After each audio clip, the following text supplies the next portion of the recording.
Gucci or Balenciaga. Oh, he's now giving investing advice? There's a recession and more likely a depression. So here is a... I don't think there's going to be a depression, but certainly a recession. In 5 years' time, as AI actually gets to take over. AI will enhance and amplify currently great businesses. It's not like AI is going to be this savior. Plan. You're going to get out of debt. You're Yes. going to live on less than Come you on, make. Dave. And then you're going to save some money. And then you know invest how it. rich people get rich? They save money. Come on. It's just going to take time, and people just don't have the patience for it. There has to be some stars that align. There's a new system. Imagine having a financial strategy where stars have to align. I'm Lloyd James Ross, 7-figure investor and entrepreneur, and I've helped thousands of business owners and professionals turn financial stress into success. If you're stuck in old money habits, overwhelmed by investing, or unsure where to start, this is for you. I'll give you the mindset and strategies to take control, grow your wealth, and achieve financial freedom. It's time to make your money work for you. All right, the old saying goes, if you're not having fun, you're not doing it right. So now I'd like to have fun doing some reactions from a few folks online to see what they say. I'll react to them. You'll get a genuine reaction from me, good, bad, or indifferent, but I hope you have fun watching it and I can impart some lessons to you. So let's do them one at a time. Reactions. Whether you like it or not, Trump has accidentally just given everyone the opportunity of a lifetime to invest in stocks. Is kid in a At least the Lambo? best opportunity in the last half decade. I'm not a financial advisor, but I shall be putting a lot of money into the S&P 500. All right, so he's indexing and that's a great strategy. He's also buying the dip, great strategy. He doesn't know if it's the bottom. He said he's going to be putting a lot of money in there, not sure what that is yet. But Tech stocks, AI stocks, Tech like Meta, stocks. Google, etc. that's already in the index. So if he's already buying the index, he's already actually owning those companies as well. This is genuinely the best opportunity you will have to invest. Not necessarily. He doesn't know what's going to happen in the market the next week, 24 hours. He has no idea if it's going to be the best opportunity. It just means that 10% off is better than what it was a few weeks ago. Stocks in a long time. Please consider it. I would consider it too. Young guy. Yeah, good on him. Awesome. I agree. All right, here we go. It's easier to raise $10 million than it is to raise $1 million. It's easier to become a millionaire than it is to make $100,000 per year. 10x. I know what he's trying to say here. It's easy. It's just as easy to think big than think small, but your mindset's not there yet. So when you get there, then it's easier. When you look backwards, it's always easier. So you say that, but I think it's actually I think it's easier to make 100 grand than $1 million, and I also think it's easier to raise $1 million than 10 million. It just from your mindset, you're just not ready for it. 2x goals. I've seen this called the paradox of ambition, and there are a few reasons for it. First, there's less competition at the top. 99% of people are... Yeah, but you also don't have the vernacular, the confidence, or the network to talk to those specific people until you've kind of earned your way there. So you have to kind of build your way to that moment. And so, of course, when you're there, it seems easy because you've earned your way to it. But until you've done the smaller things, the big things are a lot harder. Fact. There's a life-changing opportunity coming in the cryptocurrency market, and I am the last person to ever say that.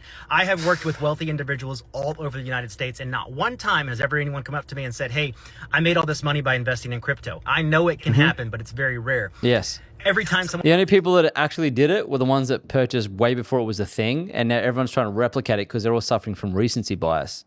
has told me they've made a ton of money. It's been because they built a business and they invested that money. But this one opportunity... Yes, that's how most people got super rich. If you go to the top Forbes 400, the top 100, 400 people richest in the world, they got there through businesses who then became stocks in the public markets. I think this could be like investing in Apple super early, or this could be like... No. Like investing in AI super early, or getting New York real estate 100 years ago. No. Now, I'm going to show you the list of the coins in a second. I'm going to put all of them up here. There has to be some stars that align. There's a new system. So this guy on TikTok goes, this is like investing in real estate 100 years ago or Apple at the beginning. Man, by the time man in his car knows something, all the money's gone. There's a new financial system coming. And if it gets announced and you're not involved in this, it's going to be too late. Oh, he's feeding the FOMO, too late. What year was this? We got to ask him if it happened. The coins are going to be what's considered ISO 20022. What? IS 02222. Search. You can go look at that. I'm going to put them up here again. We should look at it in just a second. But If you are in these, I don't think you need to have $100,000 in there to make life-changing money. I think you could have $1,000 in there to make life. Interesting about these crypto guys is like, I don't think you have much fiat currency in there to make life-changing fiat gains. They're all about the fiat currency. They all care about fiat money. They don't care about crypto. They're just gambling and speculating. Because you're looking at the possibility of a 4 or 500x return if everything gets announced the way that it's supposed to. Some things are already in play. Some things are already happened. Check the boxes. And yes, XRP is one of them. And typically I've been a person that said that's not going to do very well, but the stars have aligned a little bit. And if a couple more things happen and you're not in there. Imagine having a financial strategy where stars have to align. Next. Damon John. You want some financial advice? Buy Tesla. You get all that political crap. People want to burn cars, hate Elon Musk. Damon John, he's a guy that became successful with his apparel company, right? He's on Shark Tank. He's now giving investing advice. Let me tell you something. All those people are going to forget all about that, just like they forgot about boycotting Gucci or Balenciaga and all that other stuff. He's saying to buy Tesla. Tesla's selling for like 150 times earnings. It's so overpriced, and the earnings are falling. It just had a 40% cut to its earnings. It's getting hammered in China from BYD. BYD's earnings jumped 50% or 100%, I think it was the other day. BYD is killing Tesla.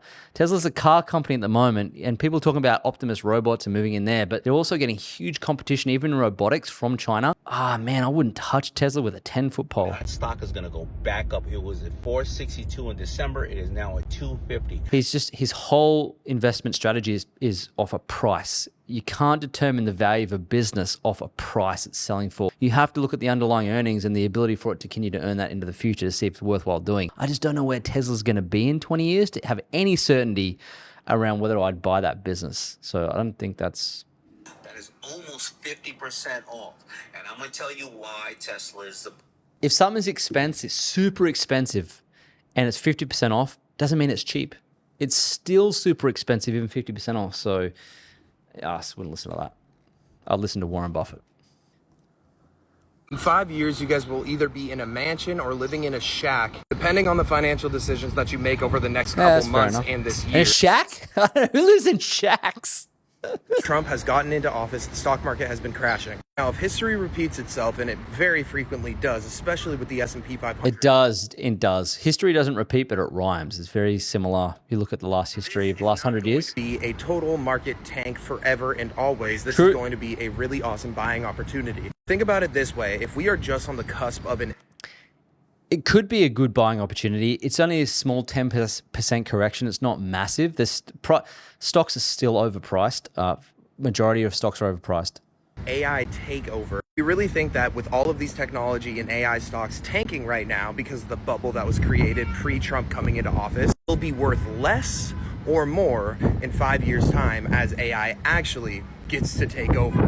Yeah, I think AI will enhance and amplify currently great businesses. It's not like AI is going to be this savior. You have to have a great business first, and AI will amplify their ability to optimize and create better experiences for their customers and create wider, durable competitive advantages, which makes them more valuable. So 100% agree. 5 years, they should be worth more than they are today. Just quickly, if you're ready to take control of your finances but feel stuck on where to start, I have a solution. My book, Money Buys Happiness, simplifies investing and wealth building with practical steps to help you achieve financial peace.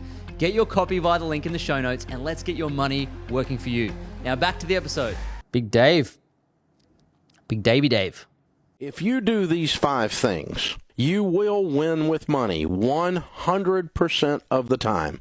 Number 1, you need to have a written plan, Agreed. a budget. Yes, no an audit. one accidentally wins. True. Second thing is you got to get out of debt. Yes. Your most powerful wealth building tool is your income. And when you spend your whole freaking life giving your money to banks who fill up the skyline and have furniture nicer than yours, that makes you stupid. Yeah. When you don't have any payments, you know what you've got?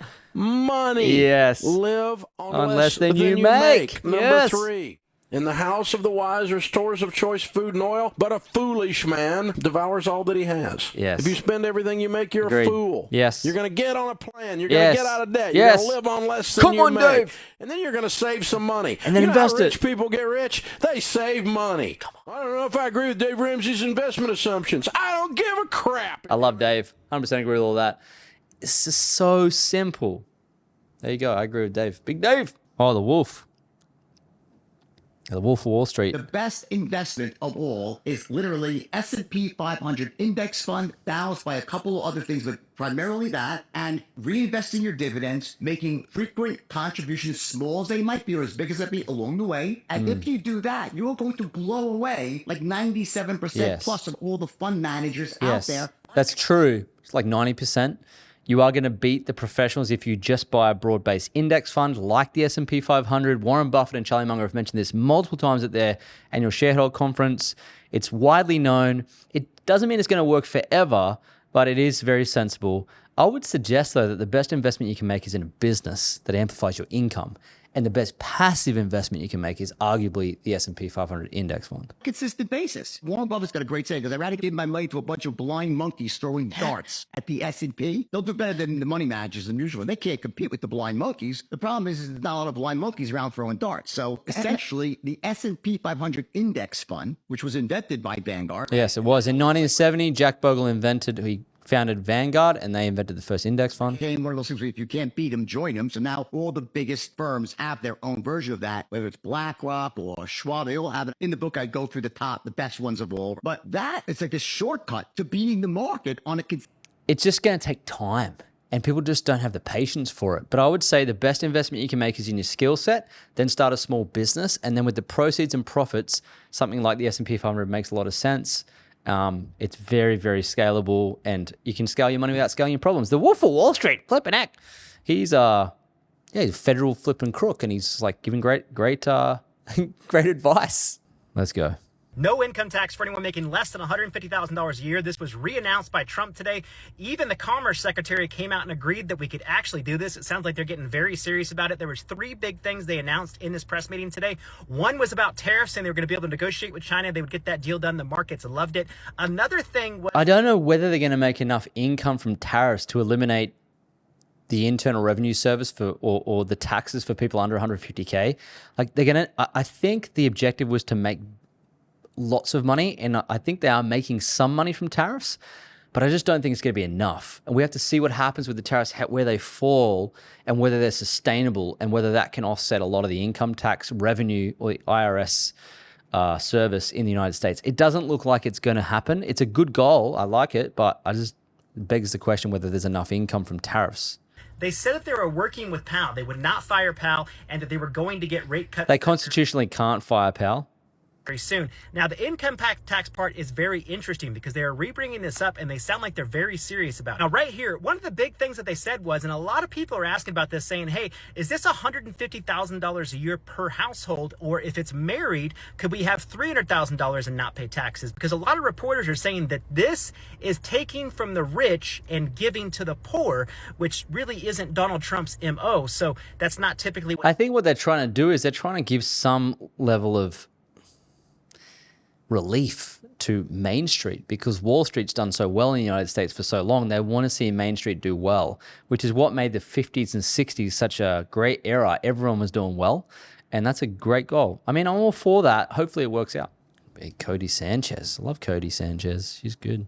Really, really rich people do not think about saving. They think about, how can every one of my dollars be more productive? People are... Yeah, it's true. Saving is the first step, because without having the actual cash saving there, you can't deploy it into being productive. So what she's talking about is savings for savings' sake. That's not a good idea, because if it's in savings, it's not producing a return. Are saving, think, how can I not spend anything? People who are earning and growing think, how can I make every dollar that I spend bring friends when it comes back? Yeah, you have to actually spend the money to deploy it and then get more money back. That's how you build wealth. To me. And I think that's the material difference. Multiplying it. Multiply it. As opposed to just, can I just save it? No, yeah, you can't just hoard it and put it under your mattress. That's 100% correct. I mean, whoever's doing that, that's not going to make you rich. Miss Jackson.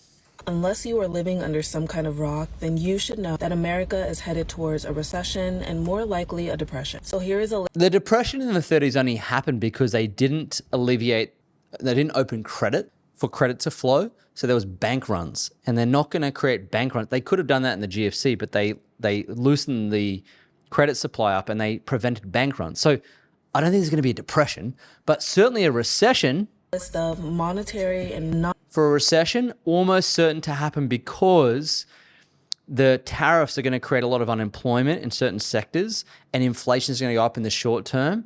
And I dare say that a recession is where there's 2 consecutive quarters of negative GDP growth.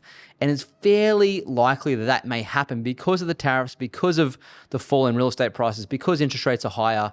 The economy does have to cool off a bit, and it means that there may be 2 quarters of negative GDP growth. Non-monetary things that you can do to prepare for this crisis. You want to set aside a small amount of cash, specifically. She said non-monetary things? That's monetary. But I agree. She's teaching you how to prepare for the recession. But you know what's really interesting about this? People are like, oh, a big recession's coming. It's not like that. It's like you just can't even feel it. It's kind of like a quiet overcoming. Like, you know when you have a cold and you kind of feel like you're getting sick and then like 2 days then you're just sick.